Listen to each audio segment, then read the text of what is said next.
तो दोस्तों आज के ही दिन फ्लैश मूवी को इंडिया के अंदर रिलीज कर दिया गया है और जिन जिन ने भी इस मूवी को देखा है उन सभी को ये मूवी बहुत पसंद आई है। लेकिन इस मूवी को देखने के बाद हमने ये सोचा कि ऐसे और भी बहुत से डीसी फैंस होंगे जो कि इस मूवी को देखना तो चाहते होंगे लेकिन अपने किसी काम की वजह से या फिर किसी अदर रीजन की वजह से वो सभी इस मूवी को नहीं देख पाएंगे। और फिर इसीलिए हमने डिसाइड किया कि आप सभी के लिए हम फ्लैश मूवी को पूरी तरह से एक्सप्लेन करेंगे और इस मूवी की कंप्लीट स्टोरी आप सभी के सामने रखेंगे ताकि आप सब भी फ्लैश मूवी की स्टोरी को जानकर पूरी तरह से एंजॉय कर पाएं। तो ये वीडियो बहुत ही कमाल की होने वाली है, इसीलिए आप इसे पूरा जरूर देखें और अगर आपको ये वीडियो पसंद आए तो आप इस वीडियो को लाइक भी जरूर करें। इसके साथ ही मैं आप सभी को बता दूं कि फ्लैश मूवी की पूरी स्टोरी डीसी कॉमिक्स के फ्लैश पॉइंट इवेंट के ऊपर बेस्ड है। तो ऐसे में अगर इस मूवी से हटकर आप सभी डीसी कॉमिक्स के फ्लैश पॉइंट इवेंट को भी जानना चाहते हैं तो हमने फ्लैश पॉइंट कॉमिक सीरीज को भी एक्सप्लेन कर रखा है और उस कॉमिक सीरीज की स्टोरी को 2 पार्ट्स में अपने चैनल पर अपलोड कर रखा है। अगर आप चाहें तो उस कॉमिक सीरीज को देख सकते हैं। साथ ही साथ जैसा कि आप सभी जानते हैं कि द फ्लैश मूवी के अंदर हम सभी को सुपरमैन की जगह सुपर गर्ल दिखाई गई है और ये सुपर गर्ल और कोई नहीं बल्कि सुपरमैन की कजन है जो कि सेम सुपरमैन की तरह ही क्रिप्टॉन से बिलोंग करती है और वो भी सुपरमैन जैसी बहुत पावरफुल है। तो ऐसे में अगर आप लोग ये जानना चाहते हैं कि सुपरमैन और सुपर गर्ल दोनों में से कौन सा कैरेक्टर ज्यादा पावरफुल है और एक बैटल के अंदर कौन किसे हरा सकता है तो ऐसे में आप सभी कमेंट बॉक्स के अंदर इस टॉपिक को रेकमेंड कर सकते हैं। आपको बस करना ये है कि आप सभी को कमेंट्स के अंदर सुपरमैन फाइट या फिर सुपर गर्ल फाइट या फिर सुपरमैन वर्सेस सुपर गर्ल लिखना है ताकि हम ये समझ सकें कि आप सभी सुपरमैन वर्सेस सुपर गर्ल की वीडियो देखना चाहते हैं। तो वीडियो चाहिए हो तो कमेंट जरूर करना। तो फिर आइए अब हम इन सारी बातों को साइड करते हैं और जानते हैं द फ्लैश मूवी की कंप्लीट स्टोरी को। Zombie apocalypse.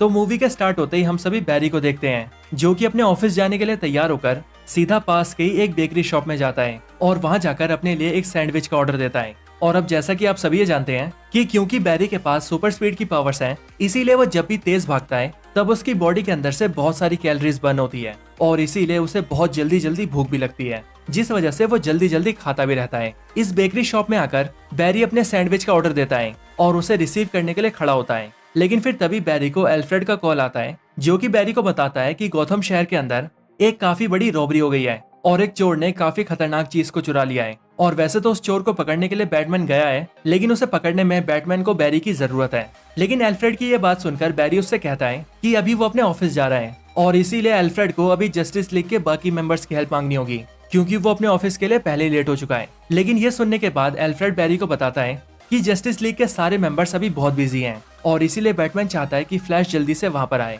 ये सुनने के बाद फ्लैश जल्दी से अपनी कॉस्ट्यूम पहनता है और वहां से भागते हुए सिर्फ कुछ सेकंड्स के अंदर ही गौथम शहर पहुंच जाता है। गौथम शहर पहुंचने के बाद एल्फ्रेड फ्लैश को बताता है कि बैटमैन उस चोर के पीछे गया है लेकिन उस चोर ने जिस बिल्डिंग से चोरी की है उसने उस पूरी बिल्डिंग को डैमेज कर दिया है और इसीलिए वो बिल्डिंग कभी भी गिर सकती है। लेकिन उस बिल्डिंग के अंदर अभी भी कई सारे बच्चे हैं जिन्हें बचाना बहुत जरूरी है। इसके बाद देखते ही देखते वो बिल्डिंग फ्लैश की आंखों के सामने गिरने लगती है और वो सारे बच्चे बिल्डिंग की खिड़की से निकलकर नीचे गिरने लगते हैं। लेकिन फ्लैश अपनी सुपर स्पीड की पावर को यूज करके उन सारे बच्चों को बचा लेता है। और फिर इसके बाद दूसरी तरफ हम देखते हैं कि बैटमैन उस चोर के पास पहुंच चुका है लेकिन वो चोर एक छोटे से सूटकेस को लेकर पानी में कूद जाता है। लेकिन बैटमैन अपनी रस्सी से लटककर सीधा उस चोर को पकड़ लेता है और उसे पानी में गिरने से पहले ही दबोच लेता है। इसी टाइम पर एल्फ्रेड बैटमैन को फोन पर बताता है कि उस चोर के हाथ में जो सूटकेस है उसके अंदर एक बहुत ही खतरनाक टाइप का पॉइजन गैस है और अगर वो पॉइजन गैस पानी के अंदर गिर गया तो फिर उससे एक ही दिन में पूरा गौथम शहर खत्म हो जाएगा। लेकिन बैटमैन उस चोर को ऊपर खींच पाता कि उससे पहले ही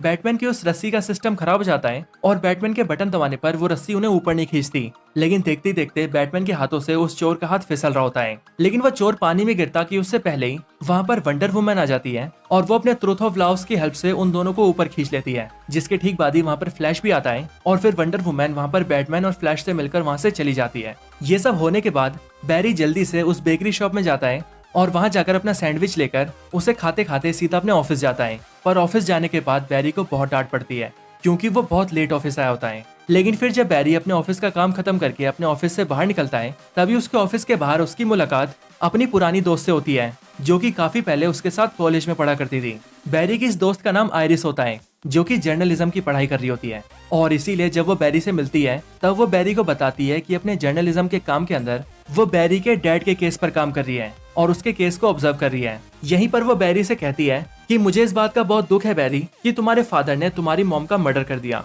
और अब उसकी वजह से तुम्हारे फादर भी जेल में है और कल के दिन ही उनकी सुनवाई है। इसीलिए हो सकता है कि कल के दिन ही उन्हें फांसी मिल जाए। लेकिन ये सब सुनने के बाद बैरी को थोड़ा गुस्सा आता है और वो अपनी दोस्त आयरिस से कहता है कि उसके डैड खूनी नहीं है और उसके डैड ने उसकी मॉम को नहीं मारा। इन सब के बाद बैरी अपनी फ्लैश के कॉस्ट्यूम में आता है और सीधा अपने पुराने घर के सामने आता है और वहाँ खड़ा होकर वो उसी दिन की स्टोरी को याद करने लगता है जिस दिन उसकी मॉम की मौत हुई थी। इसके बाद ही हमें पास्ट की स्टोरी दिखती है जहाँ पर हम ये देखते हैं कि बैरी बहुत छोटा है और उसके घर के अंदर उसकी मॉम उसके साथ खाना बना रही है। लेकिन फिर तभी उसके पीछे से उसके डैड आते हैं और फिर वो तीनों वहाँ पर काफी हंसी मजाक करते हैं। लेकिन फिर यहीं पर बैरी की मॉम बैरी के डैड से कहती है कि उन्हें अभी एक खाना बनाना है, लेकिन उस खाने को बनाने के लिए उन्हें टमाटो केचप की जरूरत है और इसीलिए बैरी की मॉम चाहती है कि बैरी के डैड सुपरमार्केट जाकर टमाटो केचप के कैन को लेकर आए। लेकिन ये सुनकर बैरी के डैड बैरी की मॉम से कहते हैं कि तुम आज सुबह ही मार्केट गई थी, लेकिन तब भी तुम खुद कैन नहीं लाई। लेकिन ये सुनकर बैरी की मॉम बैरी के डैड को जवाब देती है कि वो सुपरमार्केट गई तो थी, लेकिन वो टमाटो केचप के कैन को लेना भूल गई।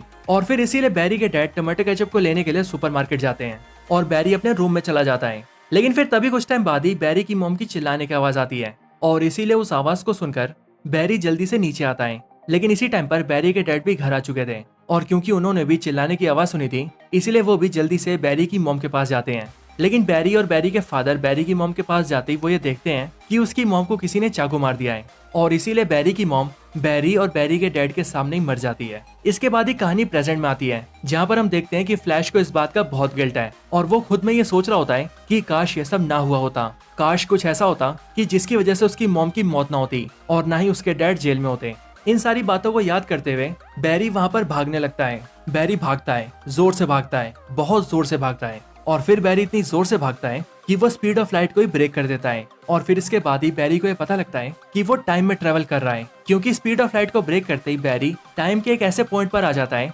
जहाँ से वो जितने चाहे उतने पुराने वक्त में जा सकता था। बैरी की आंखों के सामने सारा पास्ट इवेंट दिख रहा होता है, लेकिन बैरी ये सब देखकर अपने टाइम में वापस आ जाता है। इसके बाद बैरी ब्रूस से मिलता है और ब्रूस वेन से मिलने के बाद बैरी उसे ये सब कुछ बताता है कि कैसे वो बहुत तेज भागकर टाइम में ट्रेवल करने लगा और कैसे उसने पास्ट के सारे इवेंट्स देखे जहाँ पर वो पास्ट के इवेंट्स को चेंज भी कर सकता था। इसके बाद ही बैरी ब्रूस वेन को बताता है कि अब वो जान चुका है कि पास्ट में कैसे जाते हैं और अब उसके पास पास्ट में जाने का पूरा एक्सेस है और इसीलिए अब उसने ये फैसला किया है कि वो अब से पास्ट में जाएगा और सीधा उसी टाइम पर जाएगा जिस टाइम पर उसकी मॉम की मौत होने वाली है और वो उस टाइम पर जाकर अपनी मॉम की मौत होने से रोक देगा। इसी के साथ ही वो बैटमैन से ये भी कहता है कि अगर ब्रूस वेन चाहे तो वो उसके मॉम डैड को भी मरने से बचा सकता है। लेकिन ये सब सुनकर ब्रूस वेन बैरी से कहता है, देखो बैरी, आज हम जहाँ भी हैं और जिस भी मुकाम पर हैं वो सब हम उन्हीं पास्ट के इवेंट्स की वजह से हैं। जिसका मतलब यही है बैरी कि अगर मेरे पेरेंट्स ना मरते तो ना ही कोई बैटमैन होता और अगर तुम्हारी मॉम नहीं मरती तो ना ही इस दुनिया में कोई फ्लैश होता। इसीलिए बैरी, जो हुआ है उसे वैसे ही रहने दो। टाइम को छेड़ना बिल्कुल भी ठीक नहीं है, क्योंकि टाइम को छेड़ने का अंजाम क्या से क्या हो सकता है इस बारे में हम कुछ भी नहीं जानते।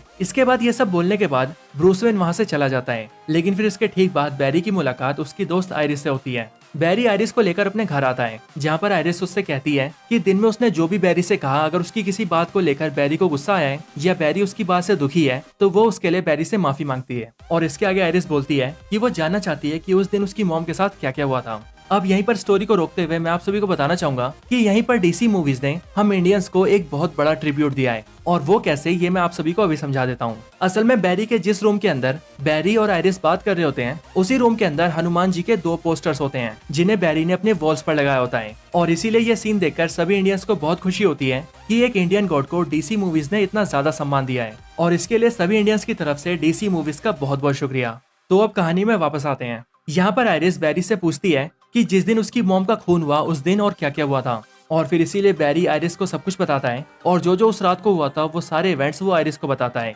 कि कैसे उसके डैड टमाटो केचप लेने गए, कैसे उसी दौरान एक चोर उनके घर में आया और कैसे उसने उसकी मॉम को जान से मार दिया और फिर किस तरह से उनकी मौत का इल्जाम उसके डैड के सर पे आ गया। ये सारी कहानी सुनने के बाद आयरिस बैरी से बोलती है, काश बैरी कुछ ऐसा होता कि तुम्हारे डैड उस टोमेटो केचप को लेने न जाते, काश तुम्हारी मॉम सुपरमार्केट जाते टाइम टोमेटो केचप को लेना भूलती नहीं, क्योंकि अगर तुम्हारी मॉम खुद ही टोमेटो केचप ले आती तो तुम्हारे डैड को बाहर नहीं जाना पड़ता और अगर तुम्हारे डैड बाहर नहीं जाते तो इस मौके का फायदा उठाकर चोर तुम्हारे घर में नहीं घुसता और फिर ना ही तुम्हारी मॉम मरती और ना ही तुम्हारे डैड जेल में होते। आयरिस की ये सारी बातें सुनकर बैरी को फटाक से एक आइडिया आता है और बैरी ये सोचता है कि अगर वो अपनी स्पीड फोर्स पावर्स का यूज करके फिर से बहुत तेज भागेगा और टाइम में ट्रेवल करेगा और सीधा उसी टाइम पर चला जाएगा जिस टाइम पर उसकी मॉम सुपरमार्केट गई थी, तब वो टमाटो केचप के डब्बे को उनके बास्केट में रख देगा ताकि उसकी मॉम टमाटो केचप को लाना भूले ही नहीं और उसके डैड बाहर ही ना जाएं ताकि उसकी मॉम जिंदा रहे। ये सोचने के बाद बैरी एलन फटाक से तैयार होता है और वो जल्दी से भागते हुए पास्ट में जाता है और सीधा उसी टाइम पर पहुंच जाता है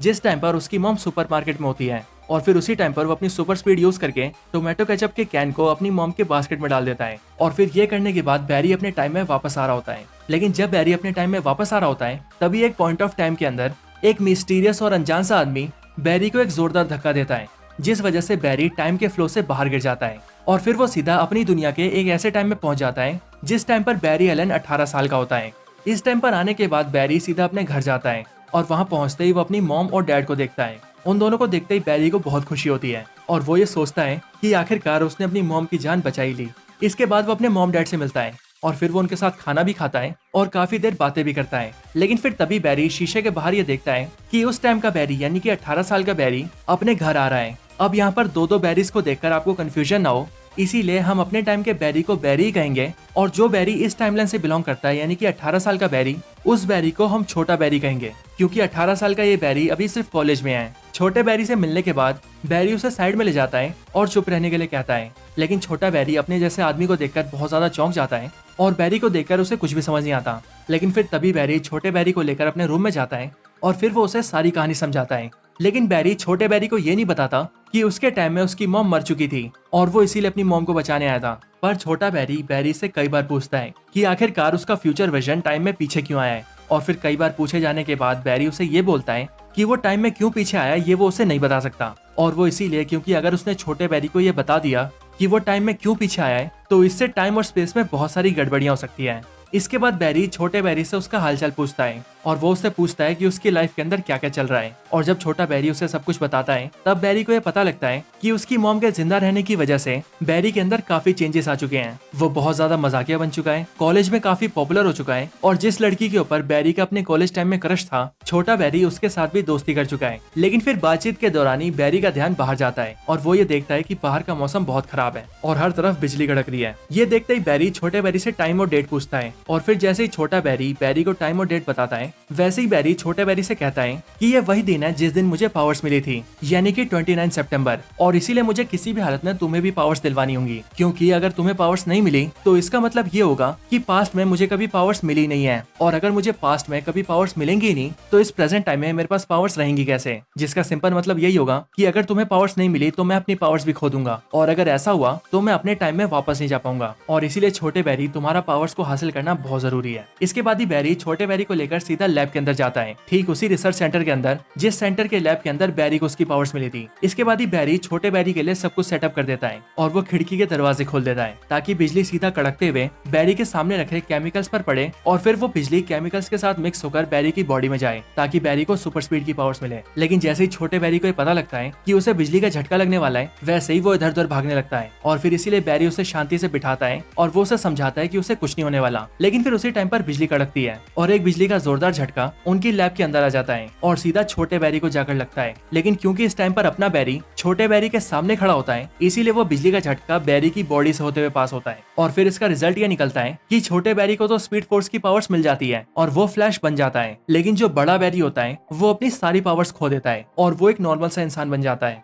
ये जानने के बाद कि बैरी अपनी पावर्स खो चुका है बैरी बहुत ज्यादा दुखी हो जाता है क्योंकि अगर बैरी की पावर्स उसके पास नहीं होंगी तो वो अपने टाइम में वापस नहीं जा पाएगा और इसीलिए बैरी ये सोचने लगता है कि उसे कुछ भी करके अपनी पावर्स को हासिल करना होगा। लेकिन जब बैरी ये सब सोच ही रहा होता है तभी वो टीवी पर एक न्यूज देखता है जिस न्यूज में ये बताया जाता है कि जनरल जॉर्ड पृथ्वी पर आ चुका है और वो भी अपनी पूरी आर्मी के साथ। और जनरल जॉर्ड अर्थ वालों से कह रहा है कि वो यहाँ पर अपनी अमानत लेने आया है, अपनी उस अमानत को जो कि सालों पहले यहाँ पर आ गई थी और अगर पृथ्वीवासियों ने उसे उसकी अमानत नहीं दी तो फिर वो पूरी पृथ्वी को ही तबाह कर देगा। ये न्यूज सुनते ही बैरी ये समझ जाता है कि जनरल जॉर्ड यहाँ पर सुपरमैन की बात कर रहा है और वो पृथ्वी पर सुपरमैन को लेने आया है और अगर सुपरमैन उसे नहीं मिला तो वो पूरी पृथ्वी तबाह कर देगा। ये सोचने के बाद बैरी ये सोचता है कि लास्ट टाइम जब जनरल जॉर्ड यहाँ पर आया था तब उसका मुकाबला सुपरमैन से हुआ था, लेकिन सुपरमैन की लाख कोशिशों के बाद भी जनरल जॉर्ड और उसकी आर्मी ने मिलकर हमारी दुनिया के हजारों और लाखों लोगों को मार दिया था और कई सारे लोग बैरी की आंखों के सामने भी मर गए थे। और फिर इसीलिए बैरी छोटे बैरी को ये सारी बात बताते हुए उसे समझाता है कि इस बार कुछ भी करके उसे जनरल जॉर्ड को रोकना होगा और वो इसीलिए क्योंकि इस दुनिया के अंदर उसके मॉम और डैड रहते हैं और बैरी किसी भी हालत में उन्हें कुछ नहीं होने देगा। इसके बाद ही बैरी ये डिसाइड करता है कि वो इस बार सारी जस्टिस लीग को एक साथ लेकर आएगा क्योंकि पिछली बार सुपरमैन जनरल जॉर्ड और उसकी आर्मी के सामने अकेला पड़ गया था, लेकिन लेकिन इस बार अगर जस्टिस लीग मिलकर इनका सामना करेगी तो शायद वो लोग जल्दी से इन्हें हरा देंगे। इसके बाद ही बैरी सारे जस्टिस लीग के मेंबर्स को ढूंढता है और उनके बारे में नेट पर रिसर्च करता है, लेकिन इंटरनेट पर देखने के बावजूद भी बैरी को ये पता लगता है कि इस दुनिया के अंदर कोई भी जस्टिस लीग नहीं है। और वो इसीलिए क्योंकि जस्टिस लीग के जो मेंबर्स हैं उनमें से फ्लैश को अभी अभी पावर्स मिली है, सुपरमैन का कोई अता पता नहीं है, वंडर वुमन के बारे में कोई नहीं जानता, साइबोर्ग को अब तक उसकी पावर्स नहीं मिली है और एक्वामैन इस दुनिया में पैदा ही नहीं हुआ है। लेकिन यहाँ पर भी एक बैटमैन है, लेकिन वो कहाँ रहता है इस बारे में कोई नहीं जानता। बैटमैन के बारे में जानते ही बैरी छोटे बैरी को लेकर सीधा वेन मैंशन में जाता है और वहाँ जाते ही उसकी मुलाकात बूढ़े बैटमैन से होती है और वो बूढ़ा बैटमैन और कोई नहीं बल्कि माइकल कीटन का बैटमैन होता है। बैटमैन से मिलने के बाद बैरी उसे समझाता है कि किस तरह से वो पास्ट में आया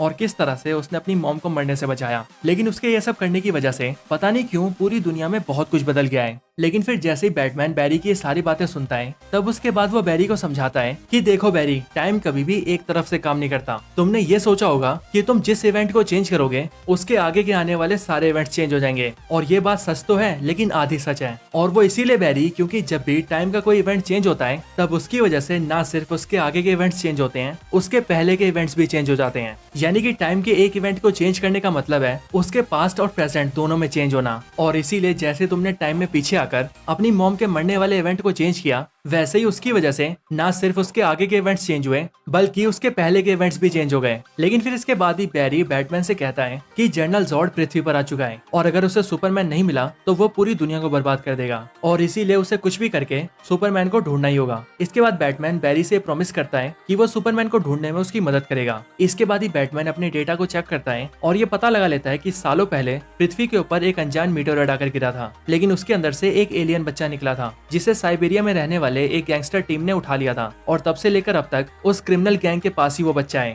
ये पता लगता है दोनों बैरी बैटमैन के साथ मिलकर सीधा साइबेरिया में जाते हैं ताकि वो लोग सुपरमैन को बचा सके। और फिर जब वो लोग वहाँ पर पहुँचते हैं तब वहाँ की सारी सिक्योरिटी से लड़ते हुए वो सीधा एक गोल से स्टील के गोले के पास पहुँच जाते हैं और जब वो लोग उसे खोलते हैं तब उसके अंदर उन सभी को एक अनजान सी और दुबली पतली सी लड़की दिखती है जो कि सुपरमैन तो बिल्कुल नहीं होती। उसे देखने के बाद बैटमैन बैरी से कहता है कि ये सुपरमैन नहीं है, इसीलिए इसे छोड़ो और जल्दी से सुपरमैन को ढूंढो। लेकिन बैरी कहता है कि ये लड़की अभी बहुत बुरी हालत में है और इसीलिए उनका फर्ज है कि वो उस लड़की को बचाएं। और फिर इसीलिए वो तीनों उस लड़की को लेकर उस जगह से बाहर निकल जाते हैं। लेकिन बाहर लाते ही वहाँ के बहुत सारे सोल्जर्स उनके ऊपर हमला कर देते हैं और उन सभी को पकड़ लेते हैं और वो लोग उन तीनों को मारने ही वाले होते हैं कि तभी हम सभी देखते हैं कि जिस लड़की को उन तीनों ने बाहर निकाला होता है वो सूरज की रोशनी के सामने आते ही धीरे धीरे पावरफुल होने लगती है। इसके बाद ही वो लड़की उन सारे दुश्मनों को ढेर कर देती है और फिर उसके बाद वो उन तीनों से पूछती है कि वो लोग कौन है और यहाँ पर क्यों आए हैं। ये पूछे जाने के बाद बैरी उसे बताता है कि वो लोग यहाँ पर सुपरमैन को ढूंढने आए थे, यानी कि कार्ल-एल को। और फिर जब वो लड़की ये बात सुनती है तब वो उन तीनों को बताती है कि उसका नाम कारा जोर-एल है और वो कार्ल-एल की कजन है। और सालों पहले जब कार्ल-एल और उसके पेरेंट्स ने उन दोनों को अपने क्रिप्टोनाइट प्लेनेट से बाहर भेजा था तब कार्ल-एल को यहाँ पर आना था और उसे कहीं और जाना था, लेकिन रास्ते में ही उनकी डेस्टिनेशन लोकेशन चेंज हो गई और वो पृथ्वी पर आ गई और कार्ल-एल किसी और प्लेनेट पर चला गया। ये सब बताने के बाद ही कारा-एल यानी कि सुपरमैन की बहन सुपर गर्ल वहीं पर बेहोश हो जाती है क्योंकि वो अभी भी काफी कमजोर थी और इसीलिए वो तीनों मिलकर उसे बैटमैन के घर ले आते हैं जहाँ पर वो लोग उसे छत पर ले जाते हैं ताकि सूरज की रोशनी से उसे ताकत मिल सके। लेकिन सूरज की रोशनी से जैसे उसे ताकत मिलती है वैसे ही वो वहाँ से उड़कर चली जाती है और सीधा जाकर ये देखती है कि जनरल जोर्ड उस प्लेनेट के ऊपर हमला करने की तैयारी में है और अगर सही टाइम पर उसे रोका ना गया तो वो पूरी पृथ्वी को मिटा देगा। इधर अपना बैरी छोटे बैरी और बैटमैन से ये कहता है कि उसे अपनी पावर्स हासिल करनी होगी ताकि वो जनरल जोर्ड का सामना कर सके और इसी के लिए वो बैटमैन की हेल्प से ठीक उसी एक्सपेरिमेंट को करने के लिए वहाँ पर सारी तैयारियां करता है ताकि बिजली का झटका लगते ही उसे उसकी पावर्स मिल सके। लेकिन जैसे ही बैरी को एक बिजली का झटका लगता है पर उस वजह से बैरी बहुत ज्यादा जख्मी हो जाता है और बैटमैन का वो बनाया हुआ पूरा मशीन भी डिस्ट्रॉय हो जाता है। लेकिन फिर तभी वहाँ पे सुपर गर्ल आती है और वो बैरी को लेकर सीधा आसमान में जाती है जहाँ पर एक जोरदार बिजली का झटका बैरी से आकर लगता है और बैरी को उसकी पावर्स वापस मिल जाती है।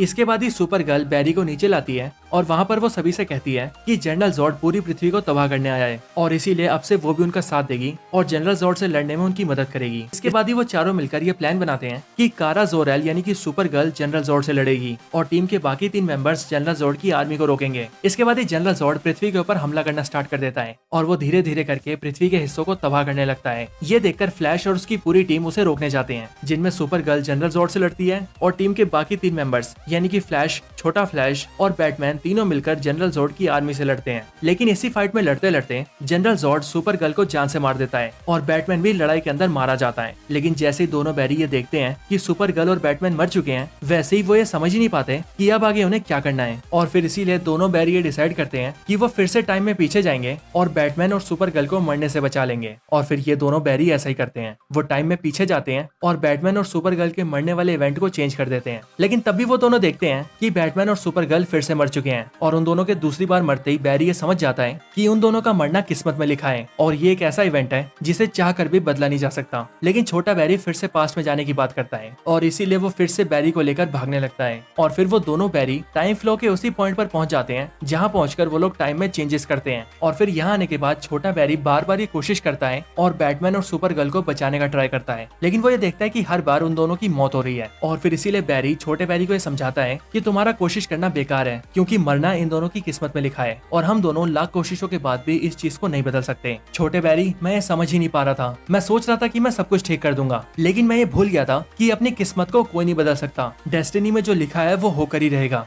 इसके आगे बैरी छोटे बैरी से कहता है, बैरी, हमें अपनी मॉम को मरने देना होगा, क्योंकि मरना उनकी किस्मत में लिखा है और अगर उनकी डेथ होगी तभी ये पूरी दुनिया एक बार फिर से वैसी बनेगी जैसी ये पहली थी, और अगर हमने ऐसा नहीं किया तो फिर ये पूरी दुनिया ही बर्बाद हो जाएगी। लेकिन ये सुनते ही छोटा बैरी की बात से एग्री नहीं करता और वो बैरी से कहता है कि तुम हमारी मॉम को मारने की बात कर रहे हो, लेकिन मैं ऐसा कुछ नहीं होने दूंगा। चाहे कुछ भी हो जाए, मैं अपनी मॉम को मरने नहीं दूंगा और मैं अपनी मॉम को बचाने के बाद भी सब कुछ ठीक कर दूंगा। और फिर ये बोलकर छोटा बैरी एक बार फिर से टाइम में ट्रेवल करने लगता है। लेकिन वो वहाँ से जा पाता कि उससे पहले ही वहाँ पर वही मिस्टीरियस आदमी आ जाता है जिसने मूवी में कुछ टाइम पहले बैरी के ऊपर हमला किया था और उसे टाइम के फ्लो से धक्का देकर बाहर निकाल दिया था। यहाँ पर आने के बाद वो बैरी से फाइट करता है, लेकिन फाइट के दौरान ही बैरी और छोटे बैरी को ये पता लगता है कि वो मिस्टीरियस आदमी और कोई नहीं बल्कि छोटे बैरी का फ्यूचर वर्जन है। अपनी आइडेंटिटी के रिवील होने के बाद छोटे बैरी का फ्यूचर वर्जन उन दोनों को ये बताता है कि वो मैं ही था बैरी जिसने तुम्हें टाइम फ्लो से धक्का देकर बाहर निकाला था और तुम्हें 29 सितंबर के दिन में धकेल दिया था ताकि मुझे मेरी पावर्स मिल सके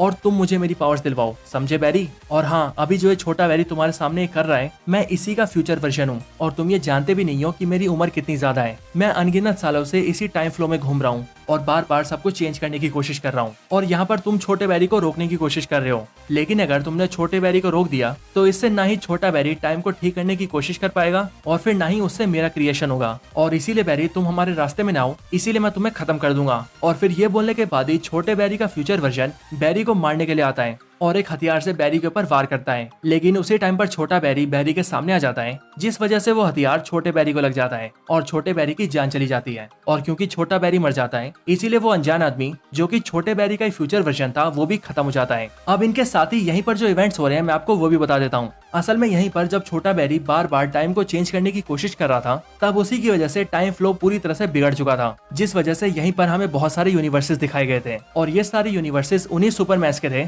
जिन सुपरमैन्स को हमने पुरानी डीसी मूवीज के अंदर देखा है। और यहाँ पर एक एक करके हमें उन सारे सुपरमैन्स की भी झलक मिलती है और इन सबके यूनिवर्सेस टाइम फ्लो में होने वाली गड़बड़ी की वजह से आपस में टकराने लगे थे, जिसका मतलब इनकर्जन हो रहा था और ये इनकर्जन सब कुछ खत्म कर रहा था। लेकिन अब क्योंकि छोटा बैरी मर जाता है, इसीलिए छोटे बैरी का फ्यूचर वर्जन भी अपने अस्तित्व से गायब हो जाता है और फिर इसी वजह से देखते ही देखते इनकर्जन भी रुक जाता है और जो यूनिवर्सेस डिस्ट्रॉय हो रहे थे वो सभी पहले की तरह ही ठीक हो जाते हैं। इसके बाद बैरी ये डिसाइड करता है कि अब वो अपनी मॉम को मरने देगा ताकि सब कुछ ठीक हो जाए और पूरी दुनिया बच सके। और फिर इसी के लिए बैरी उसी टाइम में वापस जाता है जिस टाइम पर उसकी मॉम सुपरमार्केट जाती है और वहाँ पर वो देखता है कि बैरी का पहले वाला वर्जन बैरी की मॉम के बास्केट में उस टमाटो केचप को डाल देता है। लेकिन फिर उसके जाते ही बैरी वहाँ पर आता है जो कि अभी का बैरी होता है और वो उस टमाटो केचप को निकालकर उसे फिर से उसकी शेल्फ में डाल देता है। लेकिन इस बार बैरी उस टमाटो केचप को उसकी शेल्फ में डालने की बजाय उसके एक ऊपर वाले शेल्फ में डाल देता है और फिर वो वहाँ से अपने टाइम में वापस आ जाता है। जिसके बाद जैसे वो अपने टाइम में आता है वैसे उसे पता लगता है कि सब कुछ ठीक हो चुका है। इसके बाद ही अगले दिन बैरी के डैड की हियरिंग होती है और जब बैरी वहाँ पर जाता है तब उसे पता लगता है कि बैरी के डैड के लॉयर को एक एविडेंस मिला है, जो एविडेंस उसे ब्रूस वेन की हेल्प से मिला है और वो एविडेंस होता है सुपरमार्केट की सीसीटीवी फुटेज। और अगर आपको याद हो तो मैंने कुछ टाइम पहले आपको बताया था कि जब बैरी ने टोमेटो केचप रखा था तब उसने उस टोमेटो केचप को उसकी शेल्फ में रखने की बजाय उसके ऊपर वाले शेल्फ में रखा था, जिस वजह से जब बैरी के डैड उस टोमेटो केचप को लेने जाते हैं तब वो टोमेटो केचप को ऊपर वाले शेल्फ से उतारने के लिए अपने मुंह को ऊपर करके अपने हाथ को बढ़ाते हैं, जिससे कि उस कैमरे के अंदर बैरी के डैड की फोटो आ जाती है और ये एक एविडेंस बन जाता है कि जिस टाइम पर बैरी की मॉम की डेथ हुई उस टाइम पर बैरी के डैड वहाँ पर नहीं थे। इसके बाद ही इस एविडेंस की वजह से बैरी के डैड को छोड़ दिया जाता है। इसके बाद ही बैरी बहुत खुश होता है, लेकिन तभी उसे ब्रूस वेन का कॉल आता है जो कि उससे कहता है कि वो उससे मिलने आ रहा है। ये सुनकर बैरी ब्रूस वेन से कहता है कि तुम जल्दी आओ क्योंकि मुझे भी तुम्हें बहुत कुछ बताना है। लेकिन जब ब्रूस वेन वहाँ पर आता है तब बैरी ये देखता है कि वो ब्रूस वेन नहीं बल्कि कोई और ही है, और इसीलिए वो ब्रूस वेन से पूछता है कि तुम कौन हो और आखिर ब्रूस वेन कहाँ है। लेकिन वो आदमी बैरी को बताता है कि वही ब्रूस वेन है,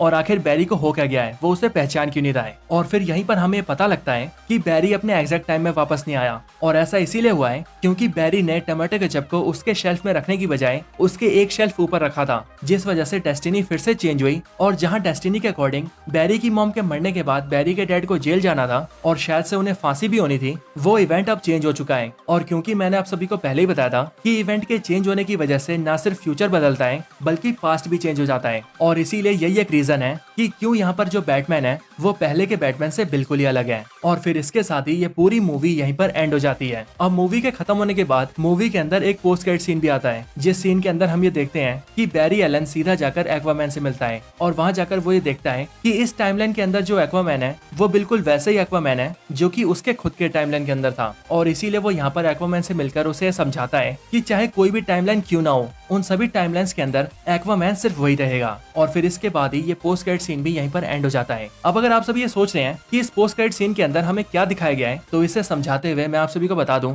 कि यहाँ पर ये post credit scene Flash movie की एंडिंग से कनेक्टेड है, और हमें यहाँ पर ये हिंट दिया गया है कि जेम्स गन की आने वाली नई डीसी मूवीज के अंदर भी हमें जो नया एक्वामैन देखने को मिलेगा वो भी सेम यही एक्वामैन होगा, यानी कि जेसन मोमोआ का एक्वामैन। और इस बात के भी बहुत ज्यादा चांसेस हैं कि जेम्स गन की आने वाली सारी डीसी मूवीज ठीक उसी टाइमलाइन में टेक प्लेस करेंगी जिस टाइमलाइन के अंदर बैरी एलन इस टाइम पर है। अब बाकी एग्जैक्टली क्या होता है ये तो हमें फ्यूचर में ही पता लगेगा। तो दोस्तों यही थी वीडियो फ्लैश मूवी की कंप्लीट स्टोरी के ऊपर। आप सभी को ये वीडियो कैसी लगी मुझे कमेंट्स में जरूर से बताएं। और इसके साथ ही जैसा कि मैं वीडियो की स्टार्टिंग में भी बता चुका हूँ कि अगर आप सभी सुपरमैन वर्सेस सुपरगर्ल के टॉपिक के ऊपर वीडियो देखना चाहते हैं तो आप इस बारे में भी मुझे कमेंट्स में जरूर बताएं। और इसके साथ ही अगर आप सभी फ्लैश पॉइंट कॉमिक सीरीज की स्टोरी को भी जानना चाहते हैं तो उसका लिंक भी आपको इसी वीडियो के डिस्क्रिप्शन में मिल जाएगा। तो बस आज की इस वीडियो में इतना ही। इस वीडियो को यहीं पर एंड करते हैं। वीडियो पसंद आई हो तो लाइक करें, चैनल को सब्सक्राइब नहीं किया तो अभी के भी सब्सक्राइब करें। वीडियो शेयर करना चाहते हैं तो इसे अपने दोस्तों के साथ शेयर भी जरूर करें, और आप सभी इसी तरह से हंसते और मुस्कुराते रहें। बाकी मैं आप सबसे मिलता हूँ ऐसी किसी और बेहतरीन वीडियो में, तब तक के लिए गुड बाय।